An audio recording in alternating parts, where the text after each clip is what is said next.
Well, I'm so encouraged that you joined us today for part 2 of Pivot, whether you're attending at one of our locations or watching online.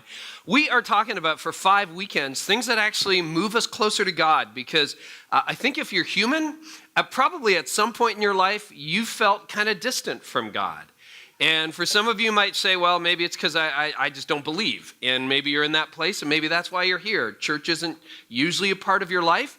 But you've thought, if there is a God, I want to get to know him, and I want to be in relationship with him, and you're trying to move closer to God. But even for people who call themselves Christians and who would say, no, I'm a Christian, I follow Jesus, I believe in God, there are moments in our life, and maybe you're in one of those right now, where you just don't feel very close to God. And often for a lot of us, and this is why it's important to talk about it, we just think that that's a mystery. It's like, well, I don't really know how you grow close to God. So you come to church and you hope that'll grow you closer to God. But a lot of us have had the experience where you can go to church very faithfully, even every Sunday, and still feel distant from God. Sometimes you can pray and still feel distant from God. Sometimes you can read your Bible every day and still feel distant from God. And why is that? Why is that? And that's what we're drilling down on in this Pivot series. And today we want to ask the question even a little bit differently than we did last time.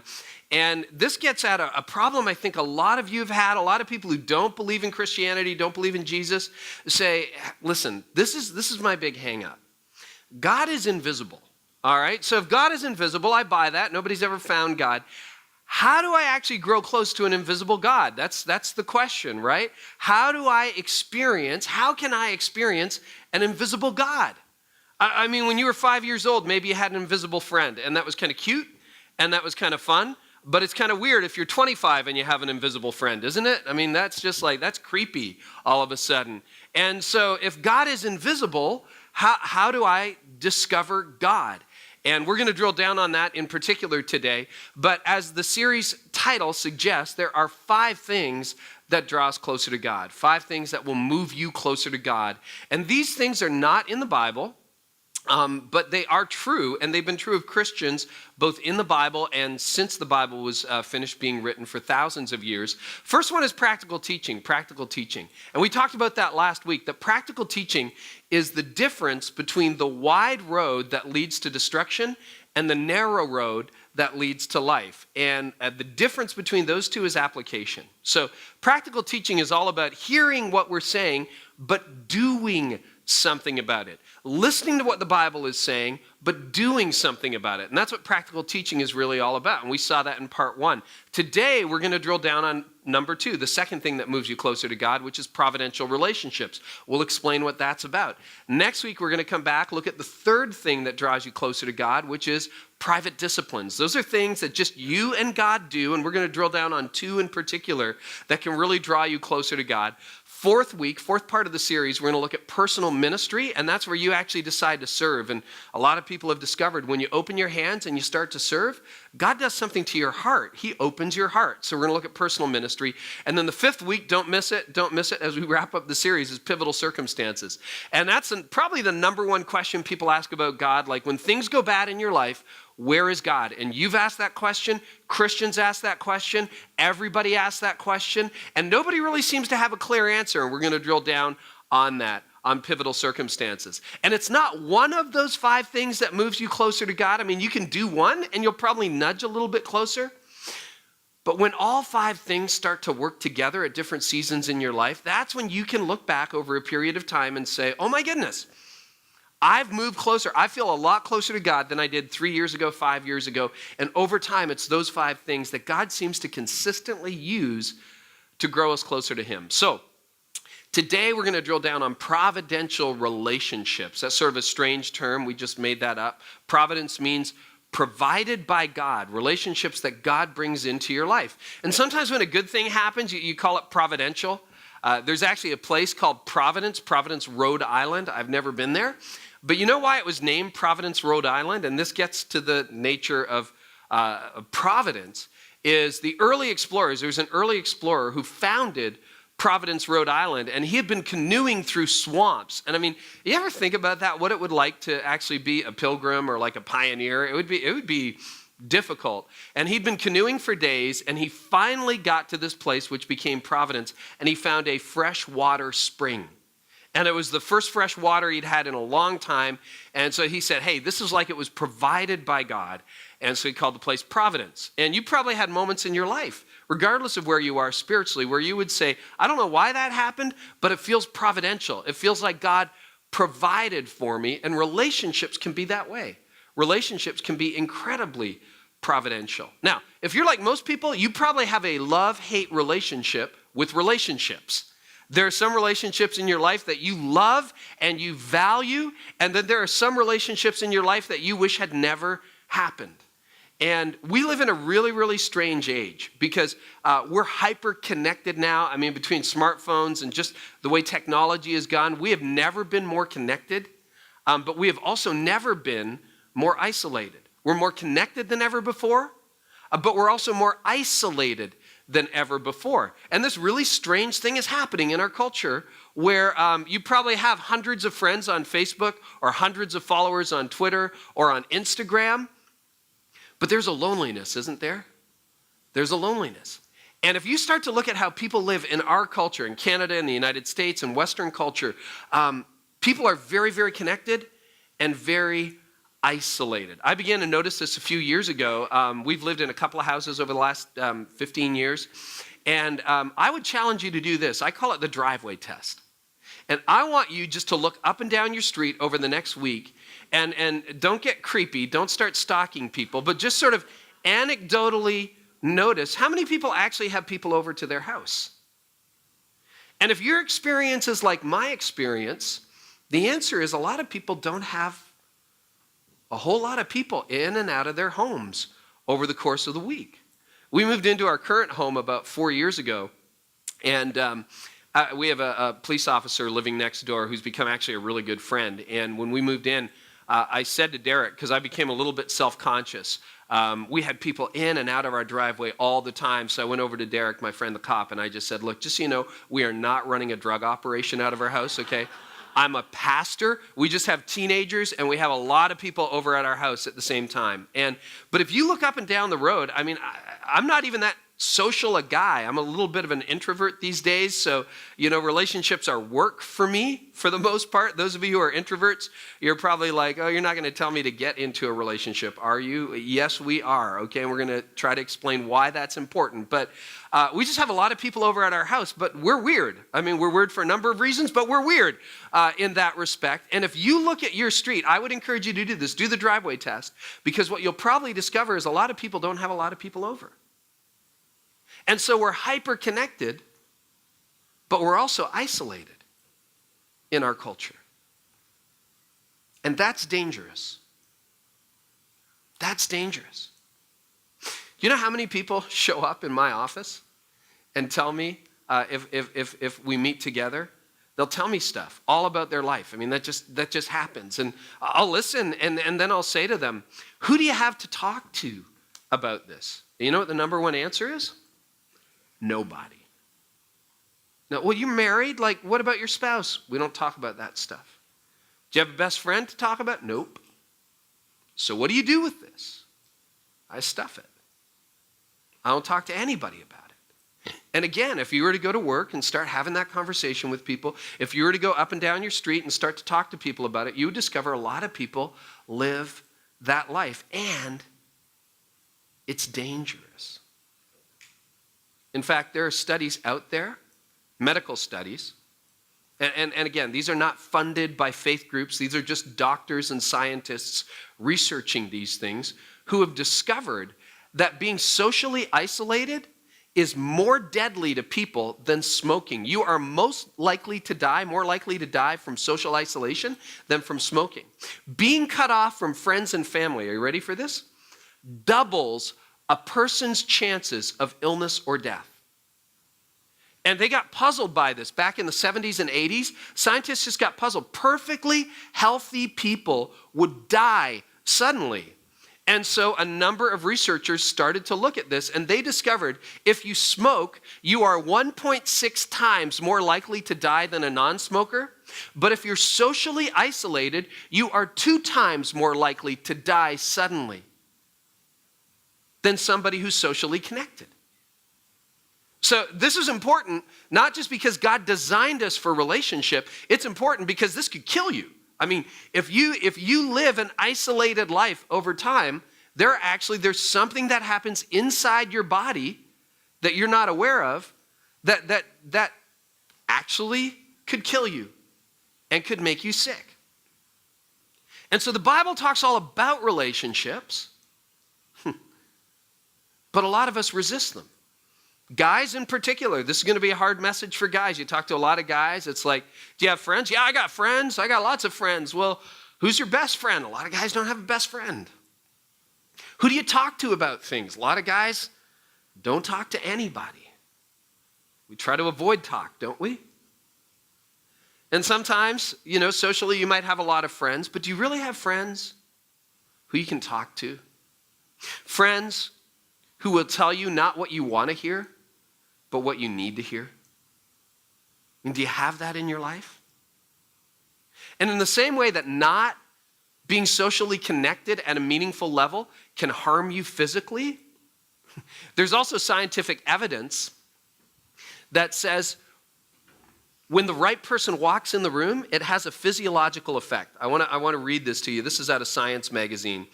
And it simply says, studies in the report have shown that the presence of another person can reduce anxiety and lessen unhealthy physiological activity in people in intensive care units. So they studied people who ended up in a serious problem. They're in intensive care.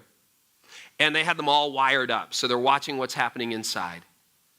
And when somebody that they loved and valued walked in the room, there was a physical change in their body.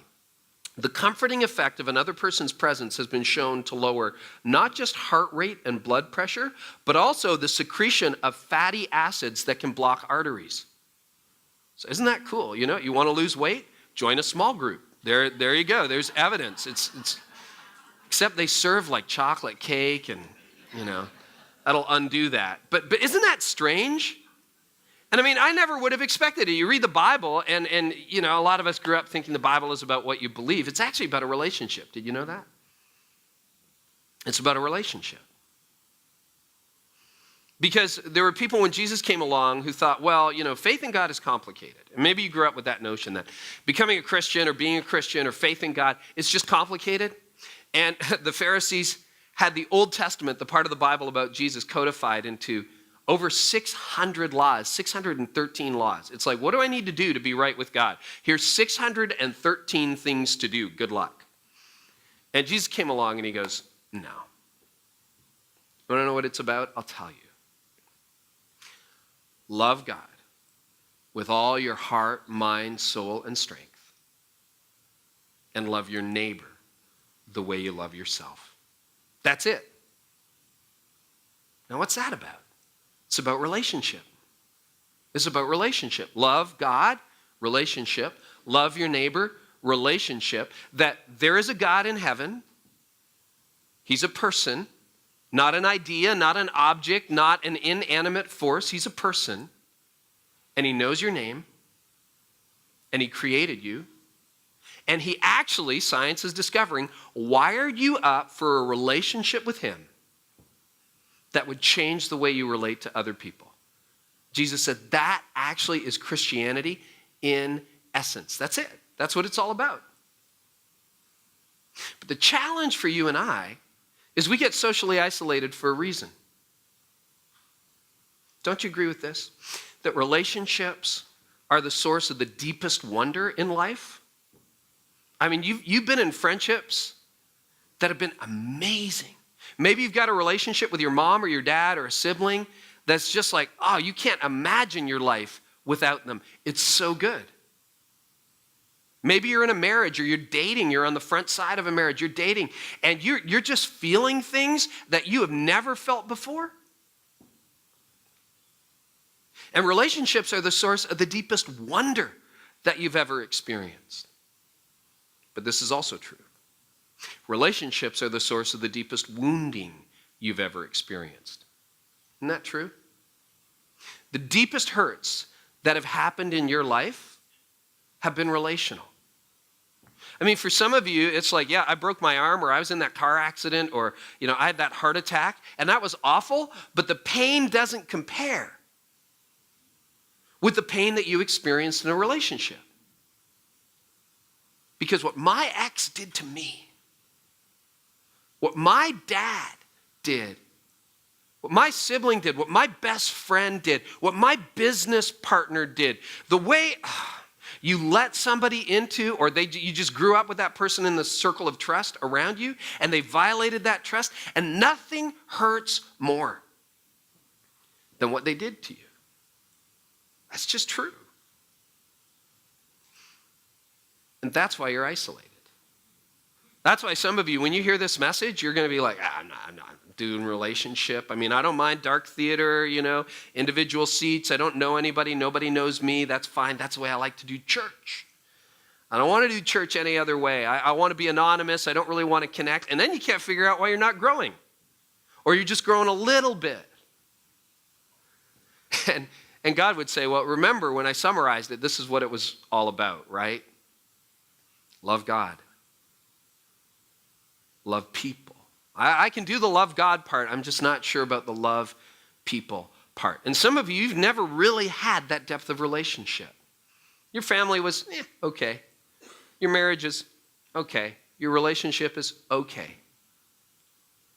And there have been a few wounds along the way. But you just don't really know how to connect with people. And you're thinking, well, I can live life without really connecting with people, and I don't really want to step back into that. So you just kind of stay isolated. I mean, you're friends with people, and you hang out, but you don't really talk, and you don't really connect, and you don't really go deep with anybody. Now, you can live that way. It's probably not good for you physically and emotionally, and it's probably not good for you spiritually, but you can live that way. But here's what's true. The cause of our isolation is also the cure of our isolation. The cause of your isolation is actually also the cure for your isolation. And this is what's so strange about relationships. What do I mean by that? I mean this. That you got wounded in a relationship, but do you know how you heal that wound? Through a relationship. That after your trust has been breached, that after you're like, I'm not opening up to anybody, or people are okay. I'll just leave them as okay. The way you get over that is not by isolating yourself further. Because think about it. I mean, if we want to punish somebody, if there's somebody that you want to bring to justice and you want to see in jail, and they're not doing well in jail, where do they put them? Solitary confinement. That's a way of saying to the worst criminal, all right, you're so bad, we're cutting you off from people because we think it's the meanest thing we can do to you. You used to have in our country a death penalty. We don't have that anymore. So the meanest thing you can do is to cut people off. And some of us have just decided that's what I'm going to do. I'm going to put myself in solitary confinement. I'm not having a relationship. Or I'll have friendships, but I'm not really going to go deep with anybody. And that's okay. But why would you choose that? And if relationships wounded you, you will only get the wonder back in relationships by stepping into them. And the Bible kind of makes that clear. So I want to look at a few teachings that will, I hope, help. And before we get to that, this is how all this ties together. You know what providential relationships are? And some of you, you're only going to know it when you're in one. You're only going to know it when you experience it. Because remember, we started not talking about relationships. We talked about the invisibility of God, that God was just invisible and you couldn't find him. And how do I worship somebody I can't see? And how can I worship somebody I can't touch? And can I even experience God? I mean, was that a feeling, or did I just have a good night's sleep? I mean, I don't really know. I don't really know how to experience God. Well, this is where providential relationships come in. Providential relationships are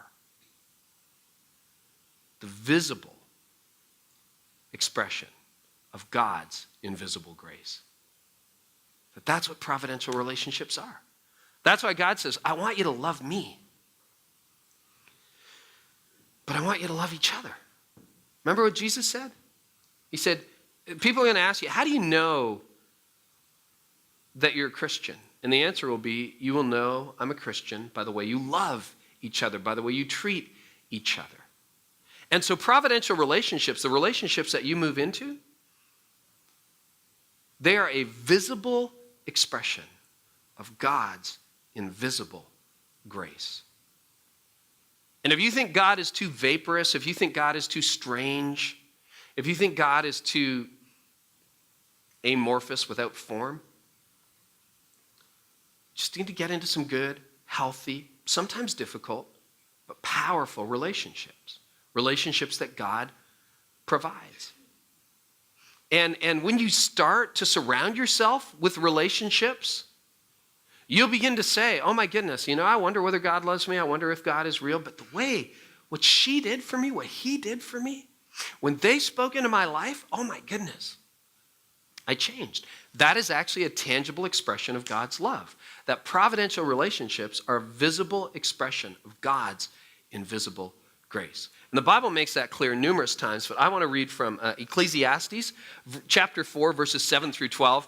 Maybe you use this at your wedding. I know we did, my wife and I did when we got married. We used this passage at our wedding. And it talks about the difficulty and the futility of isolation, and then the power of relationships. So it's from Ecclesiastes. Ecclesiastes is a book in the Old Testament written by a guy named Solomon. Other than Jesus, the wisest man who ever lived. He was a king. People in the ancient world, this was written a couple thousand years ago. People came from hundreds of miles away, world rulers, to sit at Solomon's feet. Whether you believe the Bible or not, that's just true. That happened. And kings and queens came from all over the planet and said, I want to get to know Solomon. This guy's wise. And he wrote this from Ecclesiastes chapter 4. He said, again, I saw something meaningless under the sun. And Ecclesiastes, I love the book. I just finished reading it in my own devotions, but it talks about sort of the futility of life. And for those of you who have been successful, written by an incredibly successful man, for those of you who have been successful, you can probably relate to Ecclesiastes because there's just this beauty that comes with success and this emptiness that comes with success. And Ecclesiastes is a reflection of that. Very, very wise book. He says, there was a man all alone. He had neither son nor brother. So he didn't get married, or he did, and, she died and they never had kids, or something happened. He's telling a story. It's a parable. But he says, there was a man all alone. He had neither son nor brother. There was no end to his toil, hard worker. Yet his eyes were not content with his wealth. Obviously successful. He had a lot of money. I'm like, great, I built homes for myself, got cars, got everything I want. I can go anywhere I want. I got money in the bank. But I'm not happy. I'm not content. Not content. For whom, and then it reveals why. For whom am I toiling, he asked. And why am I depriving myself of enjoyment? You ever wonder that? Why am I accumulating all this stuff? Why do I want a bigger house? Why do I want a better house? Why do I want a better car? Why do I want the job? Why do I want more money? Why do I want to raise? Why? Why? What's the purpose of it all? It just seems futile. And I think the older you get, the more that's just true. It just resonates. And then he goes on, this is a refrain in the book of Ecclesiastes. This too is meaningless, a miserable business. And then he goes on to reflect, and he says, look, you want some pleasure out of this? 2 are better than 1 because they have a good return on their labor. You can do this alone. You can do this in solitary confinement. You can be all by yourself. That's great. But at the end of the day, what's your success? It's not what you've done. Maybe your success is who you're with and who you've done it with. And he says 2 are better than 1 because they have a good return for their labor. And if either of them falls down, one can help the other up. But pity anyone who falls and has no one to pick them up. Also, if 2 lie down together, they will keep warm. But how can one keep warm alone? Now, if you're a teenager and you're not married, do not take this verse home to your parents. and say, see, permission. No. The one may be overpowered, two can defend themselves. Isn't that just true? I mean, there's power in a community that you never really have when you're alone. It's just true. Then he says a cord of 3 strands is not quickly broken. And that's the part that all the couples jump on for their marriage. And I think it's true. And what it actually means, and this is the way it's used often in the context of marriage, although the passage is not just about marriage, is that there are 2 people. I'll explain it in my marriage. There's my wife and I, but the third cord is Christ. And the strands in that cord are not quickly broken. And some translations say a triple braided cord. But the idea is, and Jesus taught about this, he said, look, where 2 or 3 are gathered in my name, I'm with you. Like that was his last thing in the Gospel of Matthew, the first book in the New Testament that tells the story of Jesus, or his departing words. He says, I'm going to be with you forever. So when you gather in community, when you gather in my name, I'm going to be there. And there's power in that. And sure, he's with us alone. I get that. But there's more power when he's with us together. So, question is, how do I find providential relationships? How do I actually find providential relationships?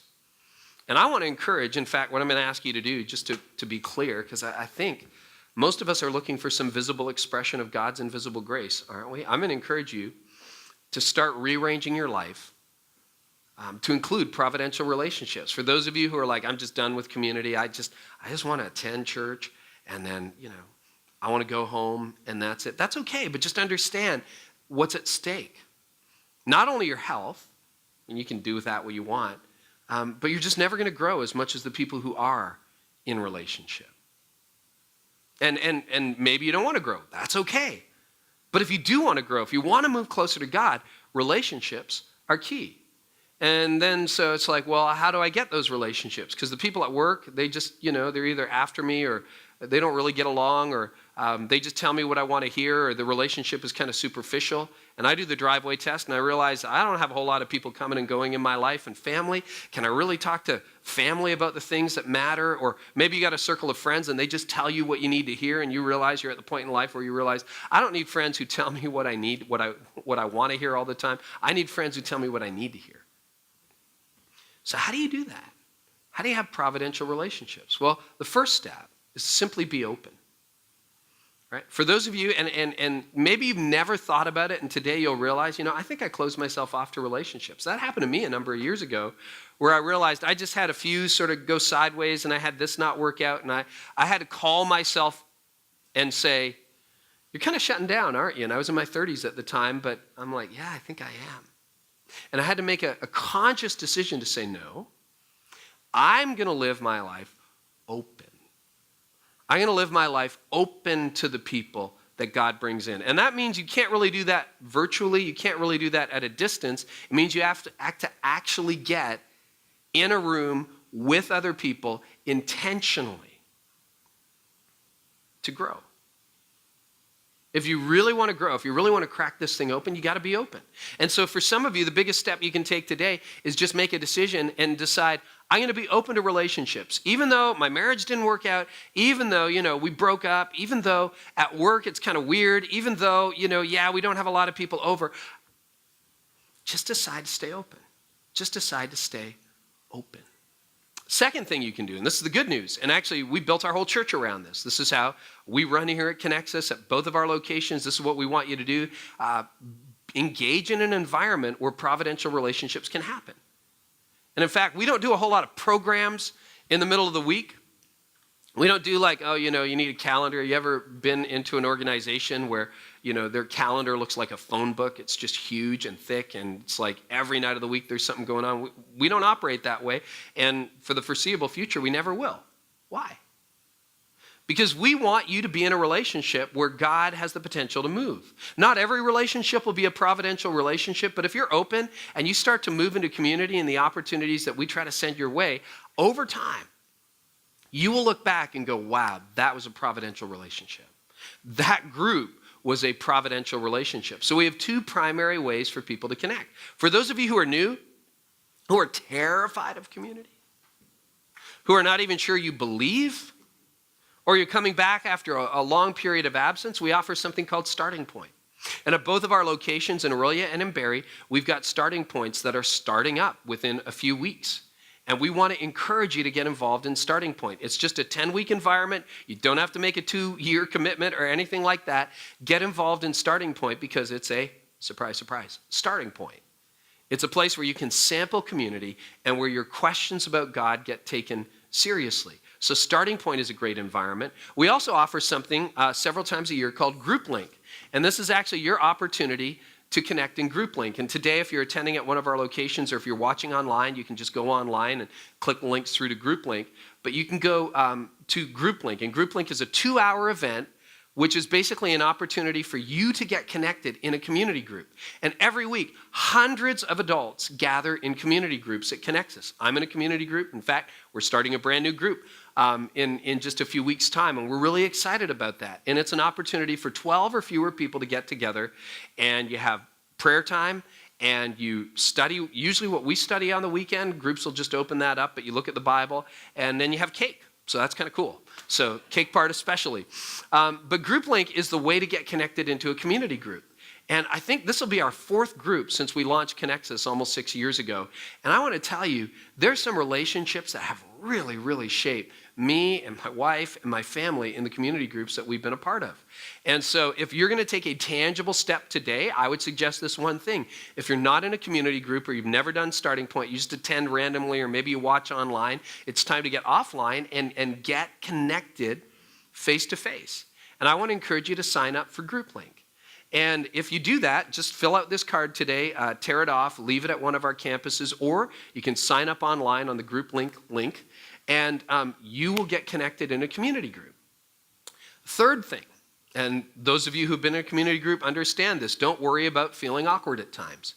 There'll be moments when you're involved in intentional relationships, because they tend to involve imperfect people like me, where it's going to get awkward. And you're going to go, I don't know whether our group's really bonding, or sometimes people will have very difficult conversations with you.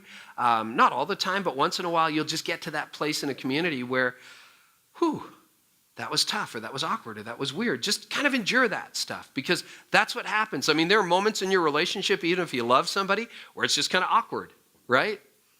There are times where you're building a friendship where it's just kind of awkward, and just push past that. Just because you got a bad haircut doesn't mean you should stop getting haircuts, right? Every once in a while, you get into an awkward place and just push past that. And then the 4th thing you can do if you really want to make providential relationships a part of your life is simply make it a lifelong commitment. Make relationships a lifelong priority. And that's what I've decided to do, and I hope you would decide to do that. So sometimes you get into a group and it doesn't work out the way you want. That's great. Just do another group. Some of you, maybe you're like, I did group once. I'm not doing it again. Well, do it again. Or you're open at work, and there are people in your neighborhood that maybe you could get to know better, but make relationships a lifelong priority. And what you'll discover is that God uses people to grow your faith in Him. And what you'll discover is that providential relationships are visible expression of God's invisible grace. Now, I've shared a lot of words with you over this first part of the message, but I want to wrap up with a story. And some of you, you're nodding your head through this message going, I know what he's talking about, I know what he's talking about, because there have been providential relationships in your life. And some of you are like, well, how does that really work? And how does that really... Just want you to watch the screen. This is a story of a community group that meets at our Aurelia location. And they had a pivotal circumstance. We're going to talk about that in part 5. A tragedy happened in the group. And to watch how group members just responded in the midst of that tragedy is unbelievable. And I think when you're done watching this video, you might agree with me that providential relationships are a visible expression of God's invisible grace. Watch the screen. Hi, I'm Joe. And I'm Melissa. We attend the Aurelia Connexus campus. And we're part of a small group with a bunch of young families. My name's Julia, and I am a small group leader at Connexus. Me and my husband lead together. Unfortunately, I was working the night that that group link met. But Rebecca went and came home all excited to tell me that not only had she found a group that we would fit into, but they all had kids. And right from the very beginning, it seemed like a very good fit. And we've only grown closer together as time's gone on. We joined small group in October, and we knew a few people who were in the small group already, and so we just felt like it would be a good fit for us, and it's been absolutely amazing. So all my life I've had a heart condition, and it's called tetralogy of Fallot. All my life I've been seen by a cardiologist every year. So it was a Saturday, day before Mother's Day, and we had our in-laws up, and we were just hanging out. We had dinner, and Melissa and I had decided that we'd go for a walk. And we were just walking down the street and Joe just collapsed. It was very, very scary. And sorry. It's very scary when you don't think anything's wrong and all of a sudden your husband's lying on the street unconscious. So the neighbors were out and they called 911 pretty quickly. So the fire truck got there, and the ambulance got there a little bit after that, and they started doing CPR on the street. And they worked on him for a really, really long time, and shocked him a few times. And I was pretty sure at some point they were going to stop and say, "That's it, we can't get him back." I remember thinking, we have our baby with us, and I'm only 30, and I'm young to be a widow with a baby, so. But I called Trish, who's part of our small group, because the only thing I knew to do at that point was to ask everyone to pray. So I just told her, please tell everyone to pray that he lives, that he makes it. And I got a call shortly after from Kevin, who basically said, like, hey, do you want me to come down to the hospital and be there with you guys? He's a doctor. We eventually got things more stable, and we felt that we had a window of opportunity. We felt that he'd be much better served at Toronto General Hospital, where they have expertise about congenital heart abnormalities and where you could quickly get some world-class help. Kevin volunteered to go in the ambulance with him. On the way there, the hospital called the ambulance and said, "We don't have any more room for Joe, send him back." And Kevin, because he's awesome, basically said, "Too bad, we're bringing him anyway, so you better have a bed for him." So Kevin's wife Rebecca actually came and drove me down to Toronto behind the ambulance, and we met up there. And then Joe was in the ICU at Toronto General for about a week, unconscious. After that night, our group was actually really good. Various people were very, we just started talking about, okay, what can we do for them? How can we help them out? So we did decide we wanted to go visit them in the hospital and just be there for them. So we picked a date and we all went down.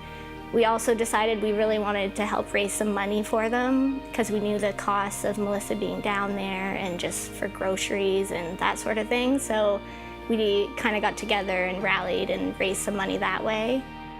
We went and collected their mail and cut the grass a few times.